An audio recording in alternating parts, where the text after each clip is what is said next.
একটা কথা সত্য যে ঈদ কিন্তু ঘনিয়ে আসছে। তো এখন পর্যন্ত আমরা যেসব সিনেমার নামগন্ধ পেয়েছি ঈদে মুক্তি পাবে, তার মধ্যে তাণ্ডব, নীলচক্র, ইনসাফ।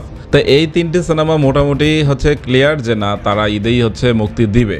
তো এর মধ্যে যদি তাণ্ডব নিয়ে তো আলাদাভাবে আপনাদের সামনে কথা হয়েছে, ইনসাফ সিনেমার শরীফুল রাজকেও নিয়েও মোটামুটি কথা হয়েছে, কিন্তু নীলচক্র নিয়ে কিন্তু ওরকমভাবে কথা হয়নি। তো আজকের ভিডিওটি পুরোটাই হবে নীলচক্র বা আরিফিন শুভকে নিয়ে। দেখুন, শাকিব খান পরবর্তী সময়ে অনেক দর্শক বা বাংলাদেশের নিউট্রাল দর্শকের কথাই যদি বলি, তারা কিন্তু আরিফিন শুভর উপর মোটামুটি ভরসা রেখেছিল এবং আরিফিন শুভ কিন্তু একটা সময় মোটামুটি যে ব্যস্ত সময় কিন্তু পার করেছেন বাংলা সিনেমা নিয়ে।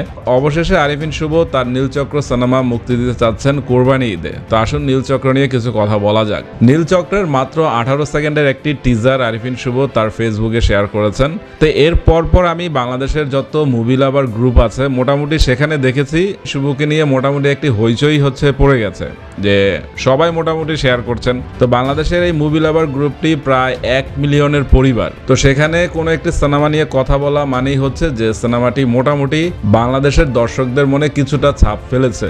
তো যখন আরিফিন শুভর নীলচক্র টিজারটি নিয়ে সেখানে কথা বলা হচ্ছে, সবাই কিন্তু একটা কমেন্ট করছে যে আরিফিন শুভর ভিতর কিন্তু সবগুলো উপাদানই ছিল নিজেকে একদম সুপারস্টার পথে নিয়ে যাওয়ার, শুধুমাত্র আবেগী ডায়লগগুলো বাদ দিয়ে। তো এই আবেগী ডায়লগও সে ঠিক করে ফেলতে পারতো, কারণ আরিফিন শুভ যখন একদম সাধারণ কোনো চরিত্রে থাকে তো তখন তার ডায়লগ ডেলিভারি কিন্তু দেখার মতোই হয়, কিন্তু যখন সে অতি আবেগী হয়ে বা নাটকীয়তা তৈরি করতে চায় তখন হয়তো বা একটু গরমিল হয়ে যায়। তো নীলচক্রের একটি 18 সেকেন্ডের টিজার আরিফিন শুভ ফেসবুকে মুক্তি দিয়েছে। তো এখানে খুব বেশি দৃশ্য নেই।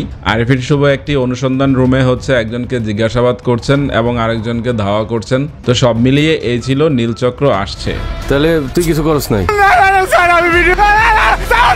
তো আরিফিন শুভ যেভাবে একদম শান্ত শিষ্টভাবে লোকটির জায়গা মতো আগুন ধরিয়ে দিয়েছে, এটা দেখার মতো ছিল।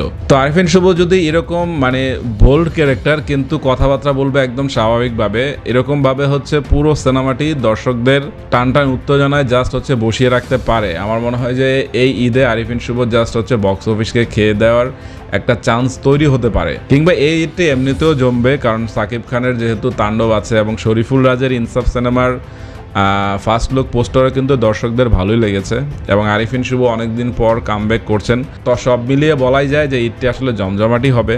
তো এবং আরিফিন শুভর প্রতি মানুষের একটা ভালোবাসা আছে। তো আমি জানি না কেন, তো আরিফিন শুভ হয়তো বা নিজের জায়গাটি এবার একটু তৈরি করে নিতে পারেন। তো দেখা যাক। আমার মনে হয় যে নীলচক্র হতে পারে আরিফিন শুভর একটি সেকেন্ড ইনিংস। তো এই সেকেন্ড ইনিংসে সে আসলে কীরকমভাবে খেলবে এটা তারই ব্যাপার। যেহেতু সিনেমা এখনও মুক্তির 1 মাস সময় আছে, যেহেতু এটি একটি থ্রিলার সিনেমা হবে, তো দর্শকদের কিন্তু মিউজিক দিয়েই হোক বা এডিটিং দিয়েই হোক দর্শকদের সেভাবে বসিয়ে রাখতে হবে। তো দেখা যাক আরিফিন শুভ আসলে থিয়েটারে কতটা বসিয়ে রাখতে পারেন। তো সবাই ভালো থাকবেন, বাই।